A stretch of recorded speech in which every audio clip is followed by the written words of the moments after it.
we look. Okay.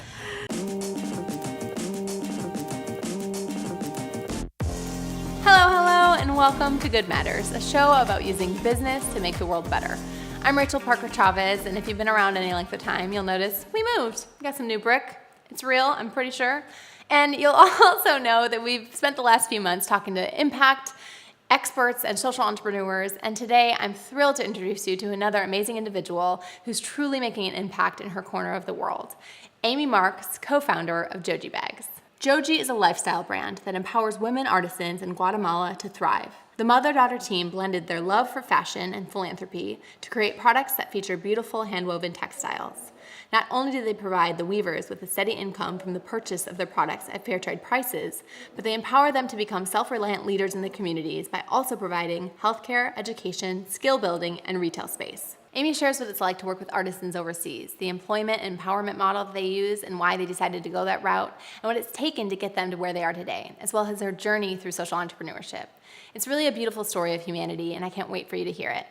Your journey into Joji Bags started long before the company actually started. Can you tell us a little bit about kind of your journey and how you got to where you are? Yeah, so it started, I think, a little over 10 years ago. My mom and I traveled to Guatemala with a nonprofit handing out medical supplies. We fell in love with the culture and we fell in love with the country. I mean, it's beautiful, but especially just fell in love with the people. And there was this culture of kindness and generosity and hope despite, horrible impoverished towns, and came back home after our trip and wanted to go back immediately. So we came back. We've been going back every year since. I think it's been 11 times now.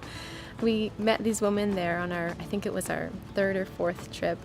We had been going with a nonprofit called Shayla Aid that works with a small town called Shayla in the highlands of Guatemala. My mom and I had met these women weavers, and my mom and I have always shared a passion and love for not just philanthropy but also for fashion and design and textiles. We've always been drawn to that, and so immediately after seeing the textiles, we fell in love with the art of backstrap weaving and the amount of time that these women spend. The story behind each design and stitch is just incredible, and we kind of started from there, and the bag concept came after a few different product style ideas and tossing around ideas of how we could help the women, and we knew we wanted to do more than just donate our money and our time. From there, we knew it was the job creation that was going to impact the women the most. But not just a job, the ability to support their family and to, a lot of them have 8 to 10 children and don't have husbands. They've either left or they're working in the States or they're working in the field. So from there, it was seeing the need. These women needed hope and they needed something to be passionate about, and they're so talented. We wanted to share that with the world and to share that skill that it's been going on for years and years. So I just spoke way longer than your question. No, that's beautiful. And I think, I think it's great. I think you really speak to even just a big difference is just the story behind each bag or each design, right? That it's not just something that's been mass produced. And I think that's what you can tell is kind of the difference. So where are you at now with Joji? What's your main kind of focus of what you guys do? Tell us a little bit about that. So right now, we're kind of in a little transitional phase. We've been working and doing our bags from Guatemala for quite a few years and seeing the effects and the impact that it has on these women and the difference in their lives, not just financially but emotionally, and to see the changes that's happening in the community. I mean, women are leaders now. One of our women weavers is a leader in her community, and she's trying to become the mayor, and there's all these great stories of success, and so we want to build that model and take it to other countries. So we started to merge into Mali, Africa. So that's kind of where we're at right now, as far as we're still very deep into Guatemala, and that's still our focus right now because those women are family to us and they're a priority. But seeing the effect that it's had on the women, we're trying to, we'd like to expand and bring it into other countries and share more stories of incredible artisans.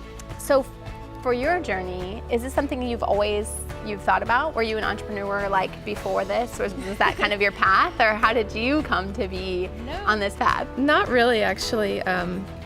I majored in public relations and advertising, and always was drawn to, I wanted to work in social media. I wanted to work for big brands and do design and stuff like that. And then as soon as I graduated, I did a desk job from 9 to 5, and I just found myself working, because we had already done the bags throughout college, so I had been working on it more as like a fun project with my mom. It was a fun way for us to do something we love together, and to share that together was a lot of fun. And we'd been going to Guatemala a couple times a year, and I just found myself working on Joji on the side a lot more than I was actually focused on my current job.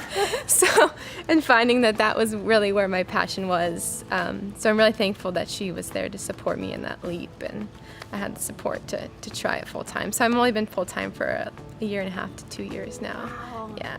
So as you transitioned, I mean, you transitioned out of your job, but Joji was really a business before that. When did you decide to go from, we're just going to bring back bags, to people we know, to let's really build a business out of this? I think once we realized the need for it, and also the enthusiasm that we were getting from our friends and family. We had some like samples that we had at one point, and we were just working with one woman who was sewing them together, and we were carrying them around, and my mom literally had somebody buy it off her back, like at a store, and she saw her at the mall or whatever. It was like, I need this bag, where is it from? I need that in my life. And so, we sold it to her. We're like, okay, this has some actual potential there, and there's actually a great story behind it that is unique to us and unique to the woman, and we just decided, let's try it and see what happens, and so we can support them in any way. It's a success. So yeah, and talk about market validation right there from a U.S. standpoint or from a state standpoint, and then again, the need. I love what you said about looking for the need on both sides of it. So for a social enterprise, you need to have the need in both places, right? What is the community that you're working for need, and then what is something that you can sell or do that will help you be a sustainable business also? Yeah, absolutely. We were very intentional about that from the start, as what are we here for? How can we best serve these women? Because it's so easy to think, oh, I think this is the things that they need. I think they need this, this, and this. And it turned out to be completely different. They needed that job. They needed that hope and that inspiration to do what they loved, and to be able to support their families has been life-changing. So for us, it really started with, what do these women need more than anything else? They need hope, and they need encouragement. And they need that support. But that wasn't easy. That took years to establish. That took us going back, 6, 7, 8 times to develop that trust. That was one of our biggest challenges, was absolutely trying to figure out that relationship between the woman and us, and what that looks like, and to get them to trust us and what we're doing is really beneficial. It was a long process, but yeah. So you kind of started to speak to this, but you really have taken this model of supporting an organization or a community of people with a business, what we would consider a social enterprise, to the next level, because you don't just provide jobs. You have a whole collaborative, kind of holistic model. Can you talk a little bit about that? Yeah, so what our hope is, and our mission, is that what my mom and I always speak to, is that when a woman enters our cooperative, we're not just providing her with a job, but we kind of see the entire woman as a whole. So there's all different aspects of her life, and her passions and her goals and dreams, and how we can help her achieve the best version of herself, and what that looks like. So amazing. And I mean, it just speaks to so many things of what's really needed, and you kind of started to touch on this, of how you determined these things. What was that process like to determine what the needs were? Luckily, the nonprofit Shayla Aid has been working in this town of Shayla for 20, 30 years. So for us, that we had been volunteering with them and knew kind of the culture, and we knew what was needed and what were the biggest setbacks in their lives, and what was keeping them from living their best self. So for us, it was it was helpful to have that nonprofit that already had set up programs in health and, education. They're all about self-reliance and promoting that and giving people the skills and resources so that if we were to leave or we were to, take our model elsewhere, that they would be able to succeed on their own because they've been given the resources they need rather than just handouts and donations. Yeah, I think that's really important, and part of the model that you guys are utilizing is so important and vital to have that be the outcome. Very interesting to see that culture shift and them learning how much their worth and their work is so special. So to give them that validation was a big turning point. Yeah, and that's, I'm sure, not just a financial thing, right? That's that internal validation of like value for them for themselves, right? Yeah, and we share with them their final pieces, the bags at home, and the comments that they're getting from the people who are using them and the women who are carrying them, and there's that connection. Like, oh my gosh, a woman in the States is enjoying my work. For us, the model that we chose made the most sense with our situation. Although there was definitely times, and it's been challenging to compare myself to other companies that are doing a percentage. Like, I can't tell you how many times I've been asked, like, oh, what's your percentage that you give back? Like, and when I try to explain, no, it's different for us, and it works for other companies great, and the people that they're supporting, it's great. But for us, this is empowerment, and this is a lifelong commitment to these women. It's a promise. It's not a handout or a number. There's no number associated with it. So I definitely struggled with that model, seeking and what that looked like and refining it a little bit, because there was a lot of bumps in the road where I'm like, should I be giving a percentage or should we have women come and then leave the program? So for us, it took a lot of trial and error and figuring out really what was the need and what that looked like and how we could best provide the most impact while still having a business on the side. So yeah, just speaking to people who might want to go down this path, what's some things that have gone really well that you're like, yes, this is something you must do if you're going to go down this path? I think when I made the switch from designing based on some styles I'd seen or other companies, what they were doing, I felt myself very much in a hole of comparison. I mean, we have this world now it's highlight reels on Instagram, and it's constantly comparing yourself to other businesses. So I think our biggest success was shifting from designs we thought that would make other people happy to designs that we felt strongly about and that we loved and that we wanted to share with the world, and the story that we wanted to be telling rather than what we felt like we had to tell to compare to other big companies, So for us, the success came from once we took true to who we were and our unique story and really took that into everything we do instead of worrying about what other people are thinking about us or how we're comparing out there on the newsfeed world.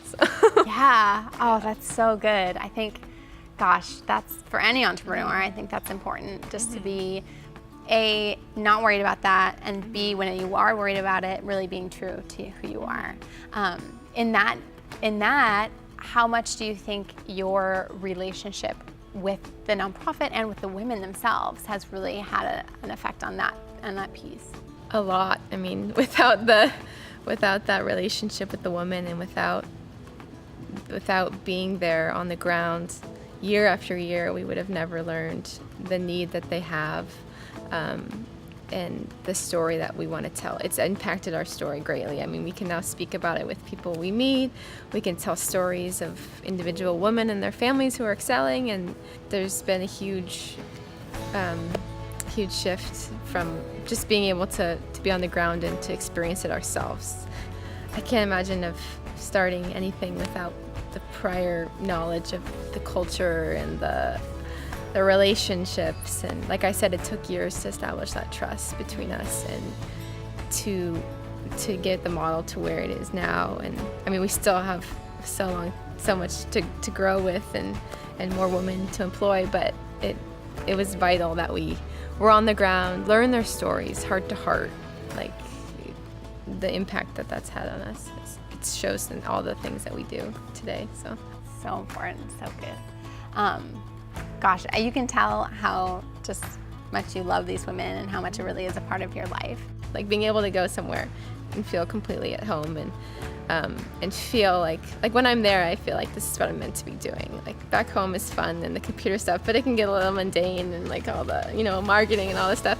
But when I'm there, I'm like, this is right. Like this is where I need to be, and I love it. So the trips I get to take, the people I get to meet, and just the relationships are hands down the coolest. And it's fun. I get to design bags. I mean, that's all. That's cool. So how does that work? Do you work with the women to design, or you design and then you give it to them? Or tell me about that kind of process of working with them. What we do as far as the bag production goes, the bags, the weavings themselves are actually made in big, long table runner form. And then we have 15 or 16 women in our group, and then we buy one quarterly from each of them. So or multiple depending on our need. So we're buying evenly across all of the women in the program. We wanted to give them that freedom to create what they wanted to create, and they're beautiful. I mean, they only get better and better every year. They amaze us every time. We're like, we didn't think it could get any better, but somehow it did. Somehow they get better and better. Clearly you're so passionate, and so, especially going and spending now months in Guatemala, your heart is there. What's driving the decision to expand to Africa? Well, it came first just from our love for textiles, and Mali fabrics are incredible and they're beautiful, and I've been wanting to learn more about the mudcloth textile and what that represents. To be able to share another textile tradition and another story behind it with a completely different back history, a completely different history and a completely different process, I would just love to be able to bring that to another small town somewhere else, and whether it's Africa or Peru or what's next for us, to see the model and the shift that's made in the women's lives here.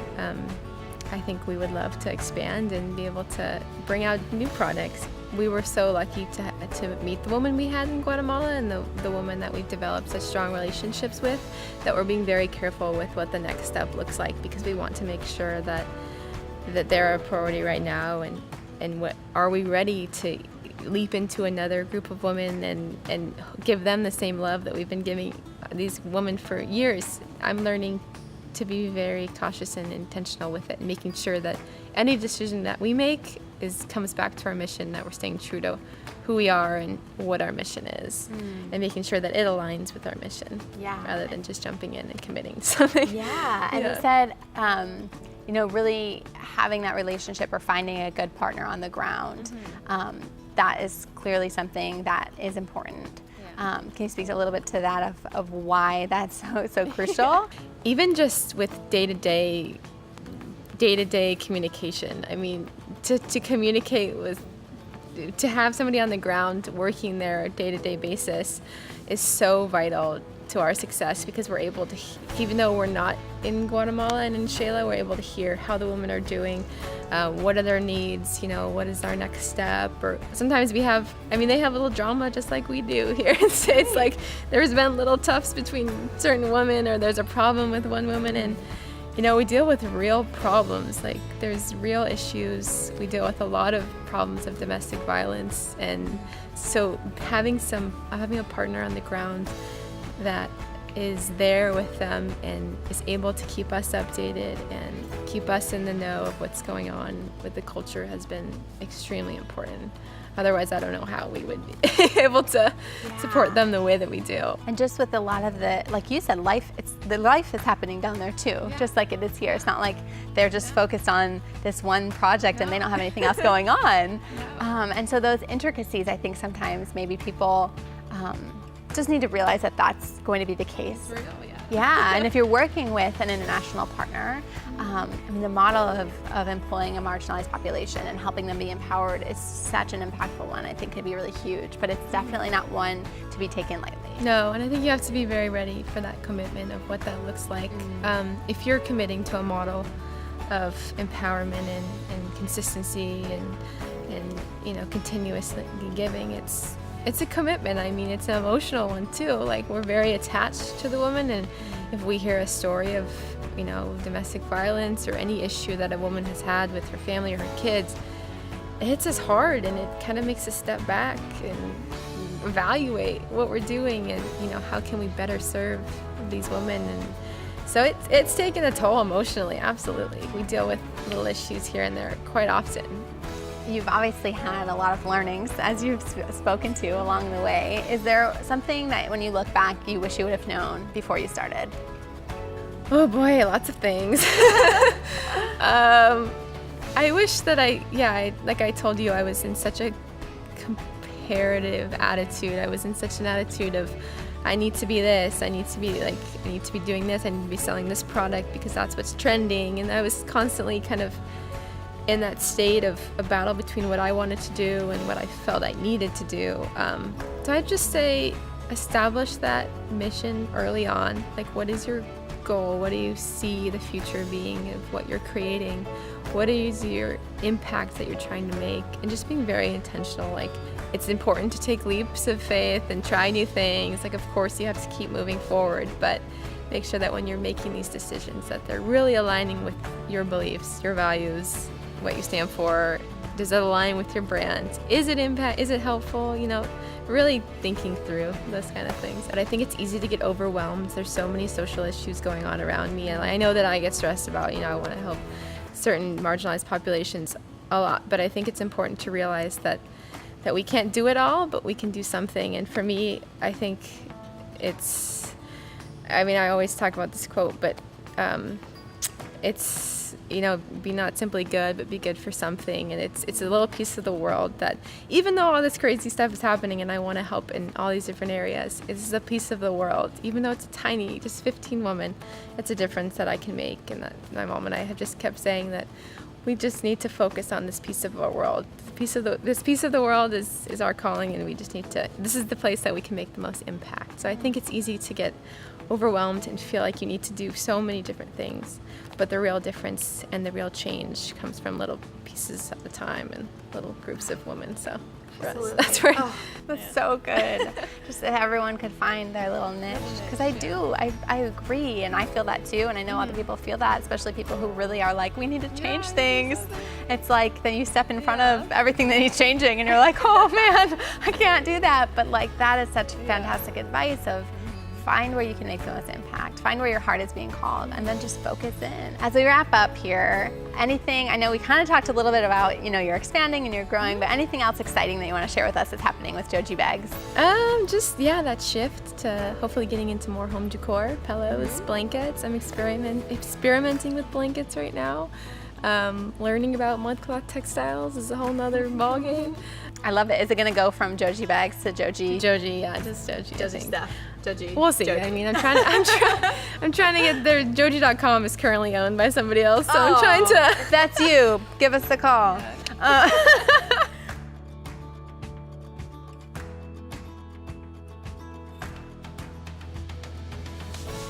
The bloopers. What was it? Let me start over. It was on the tip of my tongue. Keep talking. Forget. She's gonna forget it. Go. Okay.